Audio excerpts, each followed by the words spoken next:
저는 정말 내세울 게 없습니다. 인천에 있는 순복음교회 담임을 하고 있는데 제가 군 생활을 한 13년 정도 했습니다. 소령 1차 진급하고 나서 목사가 너무나 하고 싶어서 저희 어머니나 또 형님들 또 우리 아내에게까지 말을 안 하고 그냥 전역을 했어요. 그래서 연봉이 그때 한 4천 5천 정도 됐었는데 갑자기 이제 그 전도사 가니까 연봉이 1,000만 원도 안 되더라고요. 그래서 제가 한 것 중에 제일 잘했다 생각하는 게 정말 목사가 너무나 하고 싶었어요. 그래서 소령 1차 진급하고 나서 바로 전역을 하고, 그래서 순복음교회 목사이기 때문에 10,000명, 20,000명 막 이런 교회를 꿈꾸다가 또 하나님께서 베트남 선교사로 가라고 하셔서 또 베트남 선교를 다녀와서, 그래서 이제는 좀 한국 사람들 놓고 목회를 하고 싶었는데 이제는 이 땅에 나와 있는 외국인들 이런 분들 섬기라고 또 하나님이 그렇게 말씀하셔서 주 안에 있는 교회에서 외국인들 섬기고 있습니다. 저희 교회는 여러 나라 사람들이 있어요. 한국 성도님들도 계시고 베트남, 몽골, 필리핀, 중국 이런 분들이 한 5개 나라 정도가 이렇게 있어요. 그래서 제가 개척하고 한 3년 동안은 우리 교회에는 막 4개 나라 사람들이 모여가지고 같이 이렇게 예배를 드렸어요. 제가 혀가 좀 짧은데 그래서 군생활 할 때도 참 힘들었어요. 이게 원래 천천히 하면 뒤로 돌아 이렇게 해야 되는데 이 권위가 안 서요. 이 장교인데 뒤도 도다. 혀도 짧은데 이 4개 나라 사람들을 데리고 이렇게 설교를 하려니까 정말 힘들었어요. 때로는 영어, 필리핀 사람 때문에 영어 써야 되고 또 베트남 말, 몽골 말 이렇게 섞어가면서 하다 보니까 말이 더 또 어눌해지고 이렇게 돼버렸어요. 그래서 여기 참 편안합니다. 혹시 저 외국 분들 안 계시죠? 한국 분들만 계셔서 너무나 편안합니다. 제가 설교 부탁받고 참 고민을 많이 했습니다. 기도하게 되고, 제가 베트남 단기 선교 가 있는 동안에 우리 장로님한테 전화를 받아서 그냥 선교회 헌신 예배 정도 이렇게 생각을 했어요. 그래서 그냥 급하게 설교 부탁을 받고 또 승낙을 하고 기도하는데 참 오늘처럼 이렇게 말씀이 안 잡힐 때가 없었어요. 그래서 하나님 왜 이렇게 답답해 하실까? 그래서 고린도후서 오늘 말씀을 주시면서 또 뭘 전해야 되는지 정말 손에 잡히지 않았어요. 그래서 가서 그냥 자습을 시킬까? 고린도후서 그냥 다 첫 장부터 끝절까지 읽게 할까? 이런 생각도 했습니다. 여러분, 고린도 전후서 교회는 사도 바울이 직접 설립한 고린도 교회에 쓴 편지들이에요. 근데 이 교회에 여러 가지 문제가 있었는데 우리 고린도전서 1장 11절로 12절에 보니까 너희 가운데 분쟁이 있다는 것, 또 나는 바울에게, 나는 아볼로에게, 나는 게바에게, 나는 그리스도에게 난 것이다. 이렇게 교회 안에 분쟁이 있었어요. 또 당파 싸움이 있었습니다. 그래서 바울은 자기가 직접 설립한 교회이기 때문에 이 고린도 전후서를 보면 바울의 감정들이 그대로 다 드러나요. 그래서 때로는 격정이 표현되기도 하고 또 어떨 때는 절절하고 아주 간절한 이런 당부의 말들을 하고 있는 것을 보게 됩니다. 우리 고린도전서 2장 2절입니다. 내가 너희 중에서 예수 그리스도와 그가 십자가에 못 박힌 것 외에는 아무것도 알지 아니하기로 작정하였다라고 이렇게 이야기하고 있습니다. 여러분, 모든 문제 해결의 중심은 예수 그리스도하고 예수 그리스도의 십자가인 줄 믿습니다. 고린도 교회 문제는 오늘날 우리 교회들의 모습입니다. 또 전 시대에 걸쳐 나타나는 문제이기 때문에 하나님께서 미리 아시고 고린도 교회 여러 문제들을 해결책을 또 어떤 핵심 진리에 대해서 우리에게 설명해 주고 있습니다. 이 시대 피조 세계는 완전한 게 하나도 없죠. 저처럼 완벽하게 생기면 좋은데 죄송합니다. 제가 제가 한참 뭐 이렇게 송중기 나올 때 제가 군대 생활 했던 대위 때 모습하고 송중기 이제 드라마에 나오는 이거를 딱 비교하고 사진을 딱 띄웠어요. 설교하기 전에. 제가 훨씬 낫지 않아요? 이랬더니 우리 학생 중에 한 명이 설교 끝나고 와가지고 막 시실대면서 어떻게 목사님 송중기랑 목사님 비교하세요? 송중기가 100번 낫지요. 응? 그러더라고요. 이게 하여튼 뭐 피조 세계는 완전하지 않죠, 여러분. 교회도 사실 문제 없는 교회는 아무 교회도 없는 것 같아요. 그래서 다 문제가 있는데, 하지만 교회는 늘 새로워져야 되고 또 단단해져야 되고 또 새롭게 개혁되어져야 될 줄 믿습니다. 그래서 여러분, 교회가 예수 그리스도의 사명을 전하는 이 사명 참 잘 감당해야 되고 정말 싸우고 쉴 틈이 없어요. 그냥 우리 할 일 너무나 많이 있는 줄 믿습니다. 우리 에베소서 1장 22절로 23절 같이 읽겠습니다. 또 만물을 시작. 또 만물을 그 발 아래에 복종하게 하시고 그를 만물 위에 교회 머리로 삼으셨느니라. 교회는 그의 몸이니 만물 안에서 만물을 충만하게 하시는 이의 충만함이니라. 여러분, 교회의 머리는 예수 그리스도입니다. 누구도 교회 주인 행세하거나 군림해서는 안 됩니다. 그래서 교회는 예수 그리스도의 몸이고 또 예수 그리스도가 주인입니다. 우리 고린도전서 12장 27절에 우리 여기도 같이 읽겠습니다. 너희는 시작. 너희는 그리스도의 몸이요 각 지체의 각 부분이라. 여러분, 교회라는 거 예수 그리스도와 결합된 아주 소중한 공동체입니다. 또 예수님이 교회 머리가 되시고 몸이 되고 우리는 그 몸의 지체라고 이렇게 성경에서 말하고 있습니다. 제가 베트남에 선교사로 있을 때 이제 다낭이라는 지역에서 또 5시간을 오토바이를 타고 어느 마을에 들어갔어요. 그 마을에는 푸억이라는 목사님 계시는데 이분이 이제 1975년도 공산화 되기 전에 자기 소수 종족들 전도할 때 그냥 뭐 어떻게 해서든 교회 나오게 하려고 예수 믿어야 복 받는다, 예수 믿어야 잘 된다, 이렇게 전도를 했어요. 그래서 많은 소수 종족 사람들이 이 목사님의 전도를 받고 교회 출석을 하게 됐어요. 그래서 한참 교회가 부흥할 때 1975년도에 드디어 베트남이 공산화 돼버립니다. 그래서 동기 목사님들 5명 중에 4분이 순교당하시고 이분도 가까스로 목숨을 부지해서 산속에 들어가서 자기 종족들을 또 이제 복음을 전하는데 공산화되면서 교회에 핍박이 왔습니다. 그래서 소수 종족 사람들이 가정교회, 지하교회에서 예배를 드리고 집에 가보면은 이 집이 다 불태워져 버리고 또 공안들이 이 사람들의 전 재산인 소와 돼지를 끌고 갔습니다. 그래서 이 목사님이 예수 믿어야 복 받고 예수 믿어야 잘 된다고 이렇게 늘 설교를 해왔는데 이거 예수 믿으니까 집이 불태워져 버리고 소 돼지를 공안들에게 뺏기는 이런 일이 벌어졌어요. 그래서 이 목사님 이야기는 다른 거 전할 거 없구나. 오직 예수 그리스도만 전해야 되겠다. 예수님이 누구신지, 예수님이 왜 이 땅에 오셨는지, 또 예수님께서 십자가에 돌아가신 게 우리와 어떤 상관이 있는지, 또 다시 오실 그 예수 그리스도에 대해서 이 소수종족 사람들에게 전했다고 합니다. 제가 이들과 같이 예배 드리는데 이들은 4시간을 걸어서 내려왔습니다. 또 예배가 끝나고 나면 또 4시간을 걸어서 가야 합니다. 그래서 집에 가는 한 성도님에게 제가 또 물어봤어요.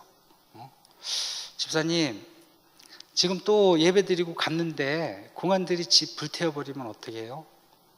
또 집에 갔는데 소, 돼지 공안들이 끌고 가면 집사님 어떻게 해요?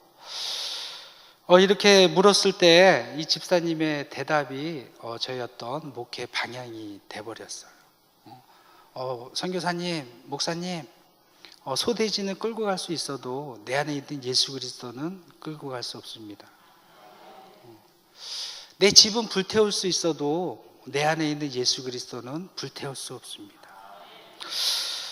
여러분, 이들의 예배에는 하나님의 임재가 있었습니다. 또 예수 그리스도만 전하는 말씀에는 생명력이 있었고, 또 찬양과 기도에는 성령의 임재하심이 있었습니다. 이들은 말씀 하나도 땅에 떨어뜨리지 않으려는 정말 그 하나씩 다 받아 먹으려는 정말 옥토밭이었습니다. 이들에게 예배는 죽으면 죽으리라는 그런 각오가 있는 그런 예배였습니다.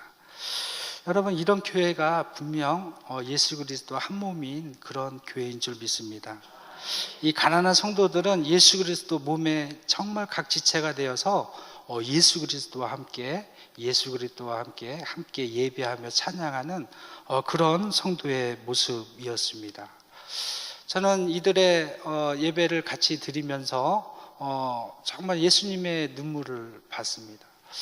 이들이 왜 찬양 가운데, 예배 가운데 왜 눈물을 흘리는지, 이 사람들의 어떤 눈물 흘림 속에서, 야, 이거는 예수님의 눈물이구나. 이들이 예배 후에 자기 집이 불태워질 그거를 생각하는 예수님의 눈물, 또 소돼지를 끌고 갈 때 흘리는 예수님의 눈물이었습니다. 이들은 그럼에도 불구하고 정말 예배를 피하지 않고 하나님을 부인하지 않고 자기의 목숨을 바쳐서 예배 드릴 때 정말 하나님께서 이들 가운데 임재가 분명히 느껴졌습니다. 저는 이것이 진정한 예수 그리스도와 연합이라고 생각합니다. 여러분, 교회는 예수 그리스도가 전부여야 되고 예수 그리스도가 유일한 목적이 되어야 합니다. 여기 계신 성도님들이 교회나 나의 어떤 환경이나 어려움 상관없이 정말 예수 그리스도로 인해서 모여 예배할 때 예수 그리스도가 우리와 함께 계시고 또 예수 그리스도의 이름만 존귀케 될 줄 믿습니다. 우리 요한복음 17장 21절입니다. 같이 읽겠습니다. 아버지여, 아버지여, 아버지께서 내 안에 내가 아버지 안에 있는 것 같이 그들도 다 하나가 되어 우리 안에 있게 하사 세상으로 아버지께서 나를 보내신 것을 믿게 하옵소서. 여러분, 예수 그리스도 안에 있으면 오늘 새로운 피조물이라고 이렇게 이야기하고 있는데, 세상 모든 것은 창조주 하나님께서 만든 피조물들입니다. 이 피조물은 유한하지요. 그냥 언젠가는 끝이 있고, 하지만 하나님은 무한하시고 또 영원하신 그런 하나님이신데, 피조물 중에 우리 인간만이 하나님의 형상대로 정말 존귀하게 이렇게 창조가 되었습니다. 또 하나님께서 숨결을 우리에게 불어넣어 주셔서 우리가 숨을 쉬게 되었고, 또 피조물 모든 동물과 피조물 세계를 다스릴 수 있는 이런 권한도 우리에게 주셨습니다. 그런데 제 가운데 타락한 인간은 허무하게 굴복하고 세상에 썩어질 종노릇하면서 더 이상 하나님 앞에 직접적으로 나갈 수 없었고 하나님과의 교제도 끊기게 되었습니다. 이것이 하나님 아버지의 아픔이었습니다. 하나님의 자녀로 회복되어지길 원하셨는데, 우리 로마서 8장 21절 23절 이렇게 이야기하고 있습니다. 그 바라는 것은 피조물도 썩어짐의 종노릇한 데서 해방되어 하나님의 자녀들의 영광의 자유에 이르는 것이니라. 피조물이 다 이제까지 함께 탄식하며 함께 고통을 겪고 있는 것을 우리가 아느니라. 그뿐 아니라 또한 우리 곧 성령의 처음 익은 열매를 받은 우리까지도 속으로 탄식하여 양자될 것 곧 우리 몸의 속량을 기다리느니라. 아멘. 여러분, 죄로 인해 타락한 인간이 새로운 피조물이 되는 것은 예수 그리스도를 통해 제사함 받고 또 구속의 은혜를 받을 때 가능합니다. 구속의 은혜 안에 있는 우리는 나를 사랑하사 나를 위하여 자기 몸 버리신 하나님의 아들을 믿는 그 믿음 안에서 우리가 새롭게 재창조되어야 합니다. 우리 갈라디아서 6장 14절로 15절 같이 읽겠습니다. 그러나 시작. 그러나 내게는 우리 주 예수 그리스도의 십자가 외에 결코 자랑할 것이 없으니 그리스도로 말미암아 세상이 나를 대하여 십자가에 못 박히고 내가 또한 세상을 대하여 그러하니라. 할례나 무할례가 아무것도 아니로되 오직 지으심을 받은 것만이 중요하니라. 여러분, 오직 새로 지음 받으라고 이렇게 이야기하고 있습니다. 우리가 예수 그리스도 안에서 새로 지음받고 재창조되기 위해서는 우리를 십자가에 못 박아야 돼요. 내 삶의 주인이 오늘 찬양 드렸던 것처럼 내 삶의 주인이 내가 아니라 오직 주님께서 내 삶의 주인 되시도록 나의 모든 권리를 양도할 수 있어야 합니다. 그렇지 않고 내가 내 삶의 주인이 되면 세상이 주는 편안함과 안일함 속에서 육체의 소욕을 따라 살아갈 수밖에 없습니다. 우리의 생각을 통해 갈등을 일으키고 또 우리의 마음을 동요시키고 또 감정의 기복을 조장하고 하나님의 말씀보다 세상의 기준과 가치의 영향을 받을 수밖에 없습니다. 이 영적 전쟁에서 승리할 수 있는 오직 한 가지는 사도 바울의 고백처럼 예수 그리스도와 함께 날마다 나를 십자가에 못 박아야 합니다.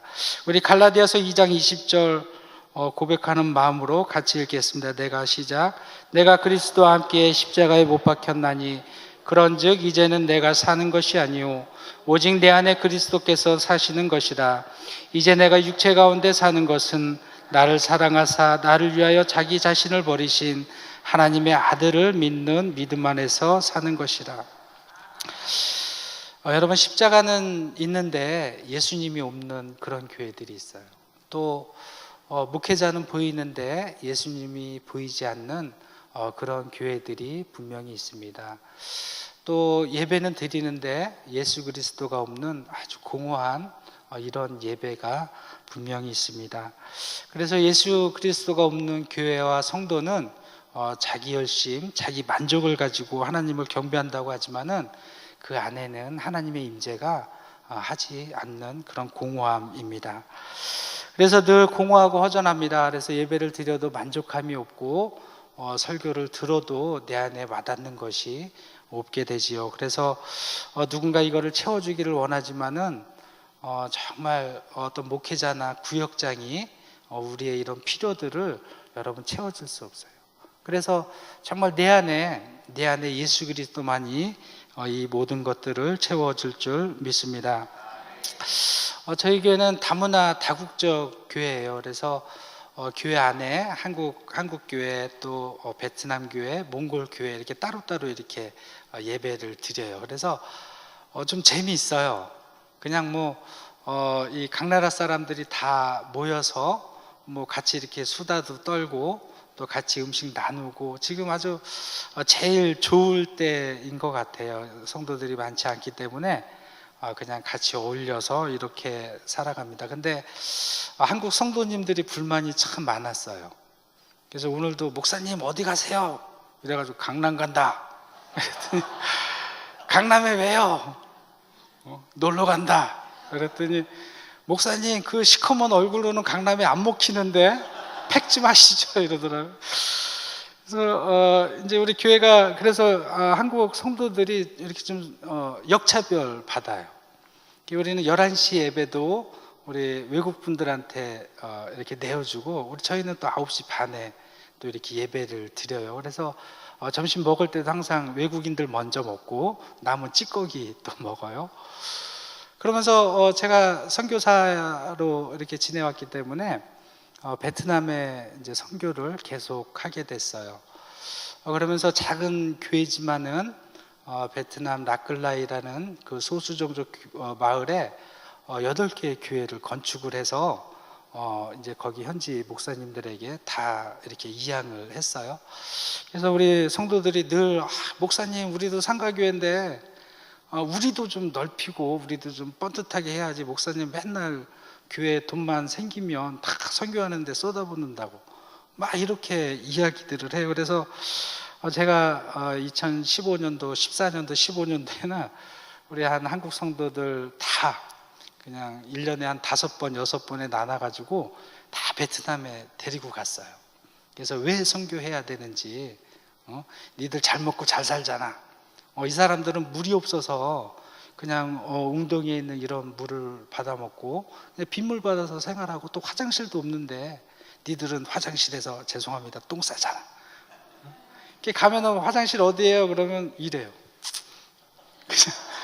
그냥 적당한데 바나나 잎으로 이렇게 가리고 이렇게 하면 돼요. 그래서 야 너도 저쪽 가서 똥 싸봐.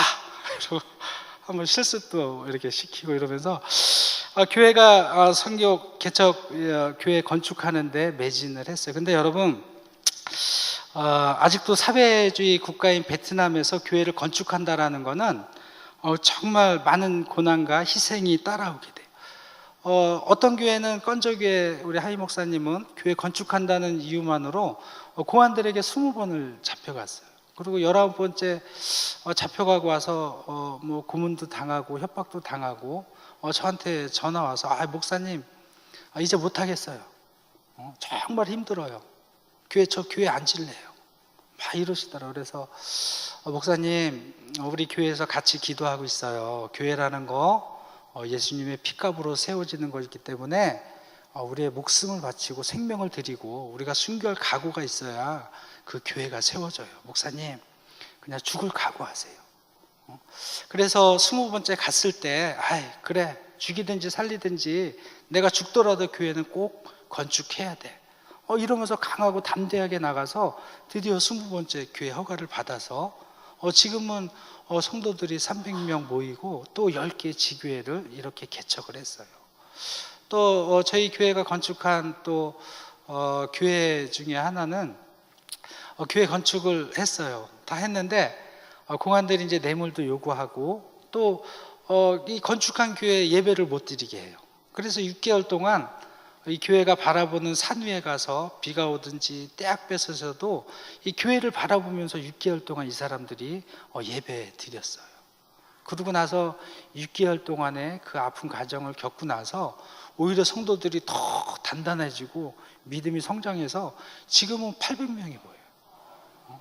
그리고 이제 자기네 종족들 예수 믿게 하겠다고 그냥 사람들이 5명, 6명씩 그냥 짝져서 생업 다 팽개치고 산속으로 들어가서 또 이렇게 전도하고 또 그곳에 교회를 개척하고 이렇게 해나가요. 여러분 이 소수 종족들이 또 교회를 건축한다는 게 그냥 저들의 일상을 그냥 환난과 핍박 속에 그냥 내어 던지는 그런 것들이에요. 그래서 두려움과 고통을 각오하는 믿음의 선한 싸움인데 이들이 의지할 것은 한국의 선교사도 아니고 정말 의지할 것은 예수 그리스도 그분 한 분밖에 없어요. 그래서 이들은 이 싸움을 자처해요. 고난을 자처하고 어떤 환난과 핍박 가운데서도 이들 뒤로 물러나지 않아요. 근데 이들 신앙 안에는 예수 그리스도가 나와 함께한다, 우리 교회와 함께한다, 이런 믿음들이 있어요. 그래서 예수 그리스도를 위해서 복음 전파를 위해서 자신을 내어놓을 때 주시는 분명히 주님이 주시는 그 평안과 만족감, 기쁨이 분명 이들이 그를 맛보아 알기 때문에 기꺼이 교회를 향한 하나님의 구원 사역에 동참하는 거 봅니다. 여러분 성도 한 사람 한 사람이 그리스도 안에서 이들이 새롭게 되어져요. 새롭게 태어나고 새롭게 창조되어지고 그러고 나서 여러분 성도들이 이렇게 제대로 한 사람 한 사람이 교회가 새로 세워졌을 때 교회라는 건물 안에 이 교회 한 사람 한 사람이 모였을 때 그 교회가 큰 힘 발휘하는 거 보게 됩니다. 여러분 하나님께서 우리에게 화목하기를 간절히 원하시는데 그래서 우리를 예수 그리스도 안으로 우리를 부르시고 계세요. 이런 비유 들어보셨을 거예요. 개미들이 먹을 것을 위해서 열심히 일을 하고 있어요.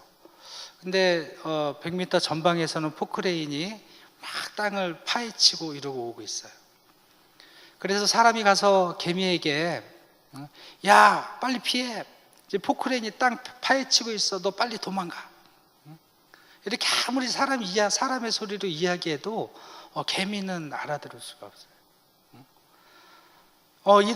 이들을 살리기 위해서는 이 사람이 개미가 돼야 돼요. 개미가 돼서 야 개미야, 지금 포크레인 오고 니들 좀 이따 다 죽을 수 있으니까 빨리 도망가, 피해. 이렇게 개미 소리로 이야기하면 이들이 알아듣고 이 개미들을 살릴 수 있을 거예요. 여러분 예수님의 오심도 이와 같습니다. 정말 죽어가는 세상 제약 가운데 죽어가는 또 세상 어떤 만족감 이런 것 때문에 알지 못하는 정말 죽어가는 우리 사람들을 위해서 예수님이 이 땅에 오신 게 이게 예수님의 이 땅에 오신 또 우리가 구원받는 그런 일들인 줄 믿습니다. 여러분, 죄로 인해 막힌 담을 하시고 우리를 구원하시기 위해 하늘 보좌를 버리시고 예수님께서 이 땅에 오셨고, 그 예수 그리스도가 우리와 함께 계시고 또 그 안에서 우리는 하나님과 화목할 수 있고 또 인격적인 교제를 시작할 수 있습니다. 하나님께서는 때로 교회와 우리 성도님들에게 어떤 고난과 환난을 주시고 또 때로는 또 침묵하시고 기다리십니다. 그래서 여러분들의 아픔, 여러분들의 고난, 환난 이런 것들 모르시는 것이 아니라 정말 돌이킬 기회를 다시 주세요. 또 여러분들이 새롭게 재창조되어지, 이 교회도 여러분 이제 40년이 넘은 이런 교회지만은 그냥 또 새롭게 개척하시고 또 새롭게 창조하시고 여기 계신 한 분 한 분이 그리스도 안에서 새롭게 되어질 때 이 교회도 새로워질 줄 믿습니다. 데살로니가전서 3장 7절로 8절입니다. 우리 같이 읽겠습니다. 이러므로 시작. 이러므로 형제들아, 우리가 모든 궁핍과 환난 가운데 너희 믿음으로 말미암아 너희에게 위로를 받았노라. 그러므로 너희가 주 안에서 굳게 선즉 우리가 이제는 살리라. 여러분, 주 안에서 굳게 서면 이제 우리가 산다고 이렇게 이야기합니다. 우리 영동 중앙교회도 비 온 다음에 땅이 더 굳어지듯이 또 환난과 핍박 또 고난 뒤에 큰 부흥 허락하셔서 지금보다 더 하나님 앞에 쓰임받는 귀한 교회 될 줄 믿습니다. 우리는 예수 그리스도가 주인 되시며 머리 되는 교회를 세워야 합니다. 예수 그리스도가 주인 되는 교회는 어떤 우리의 상황이 어떠하든지 또 우리의 고난, 환난, 핍박 가운데서도 오직 하나님만 경배하고 섬기는 정말 주님 한 분만으로 만족할 수 있는 심령의 항복이 우리 가운데 일어날 때 세워질 줄 믿습니다. 여러분, 이제 그냥 어떤 세상적인 사람의 생각들 내려놓고 그냥 어떤 심령의 항복들이 이어져야 돼요. 그냥 교회가 어떤 문제가 있을 때는 어떤 다른 사람이 어떤 잘잘못 이거 따지기 전에 내가 먼저 심령의 항복 이루어져야 합니다. 여러분, 심령의 항복이라는 거 그냥 예수 그리스도 때문에 정말 예수 그리스도 안에서 내가 영적으로 갈급함, 정말 목말라함 이런 것들 있어야 영적인 그런 굴복함 또 영적인 항복이 있습니다. 또 나의 의지, 나의 뜻보다는 하나님의 뜻을 먼저 구하시고 또 하나님의 나라와 그의 일을 먼저 생각해야 합니다. 또 심령의 항복은 말씀으로 나를 다시 빚으시기를 원하시는 그 하나님 말씀 앞에 온전히 나를 내어놓는 것입니다. 또 심령의 항복은 나의 환경과 사정이 어떠하든지 말씀 앞에 예배 가운데 나오는 것입니다. 또 심령의 항복은 나의 삶의 전 영역에서 하나님 말씀에 즉각적으로 또 무조건적으로 순종하는 것입니다. 우리 영동 중앙교회를 위한 또 성도님들의 뜨거운 눈물의 기도를 하나님 아버지께서 간절히 기다리시는데, 정말 사도 바울이 고린도 교회에 자기가 직접 설립한 교회에 절절하고 또 간절한 편지처럼 이제 여러분의 교회를 향한 그 예수 그리스도의 간절함 또 절절함 이런 것들이 이 아픔이 우리 아픔이 되어서 교회를 새롭게 재창조하고 또 재개척하는, 그래서 이전보다 더욱 하나님께 영광을 돌리고 또 이 시대 크게 쓰임받기를 간절히 축원합니다. 말씀을 제가 마무리하려고 합니다. 여러분, 저희가 5년 전에 인천 주안역에 공단 지역에서 개척할 때 우리 사촌 누님이 저희 교회에 오셨어요. 저희 이제 진짜 센 개척이에요. 우리 네 식구만. 우리 사모는 피아노 치고 아들은 드럼 치고 유일하게 딸이 저기 이렇게 앉아 있는데 얘는 자세가 삐딱해요. 그리고 설교 30분만 지나가면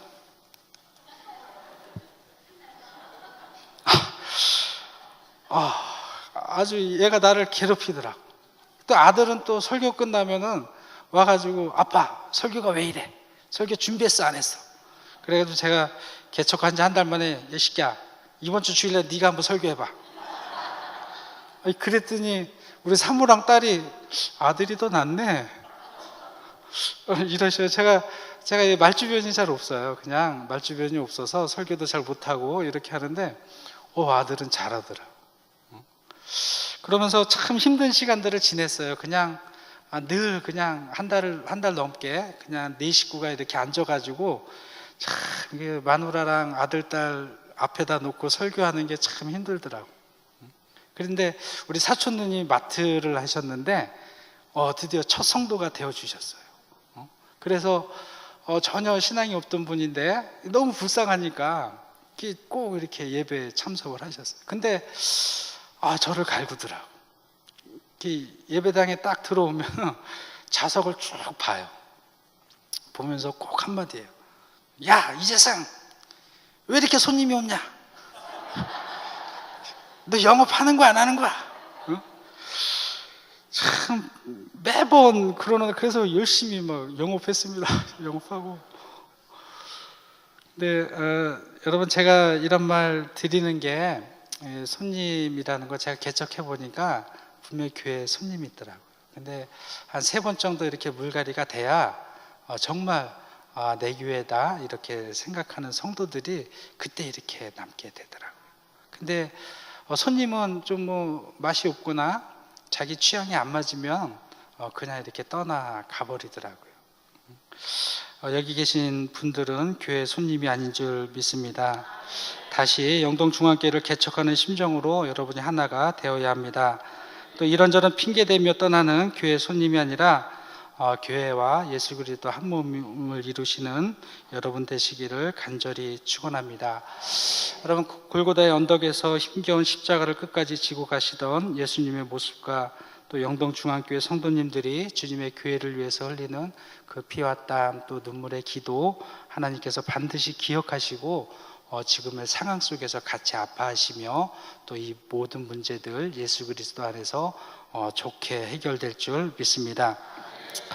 여러분, 지금까지 여기까지 또 46년 넘게 영동중앙교회를 인도하신 하나님께 감사하십시오.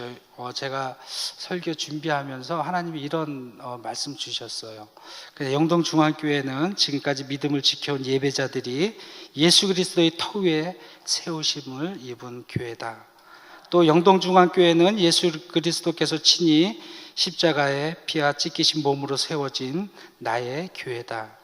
또 영동중앙교회는 예수 그리스도 안에서 한 몸을 이루고 각 지체마다 성도마다 서로 연결하여 주 안에서 거룩한 성전이 되어가는 나의 교회다. 또 예수 그리스도의 임재가 충만한 그런 교회, 또 성령 안에서 하나님이 거하시는 처소, 또 하나님의 임재가 느껴지고 또 이 예배를 통해서 또 이 교회를 통해서 열방을 향한 하나님 아버지의 간절함, 또 아픔, 또 하나님의 마음을 시원케 해드리는 그런 영동중앙교회가 되시길 간절히 축원합니다. 우리 예배소서 2장 20절부터 22절 같이 읽고 마치겠습니다. 너희는 시작. 너희는 사도들과 선지자들의 터 위에 세우심을 입은 자라. 그리스도 예수께서 친히 모퉁이 돌이 되셨느니라.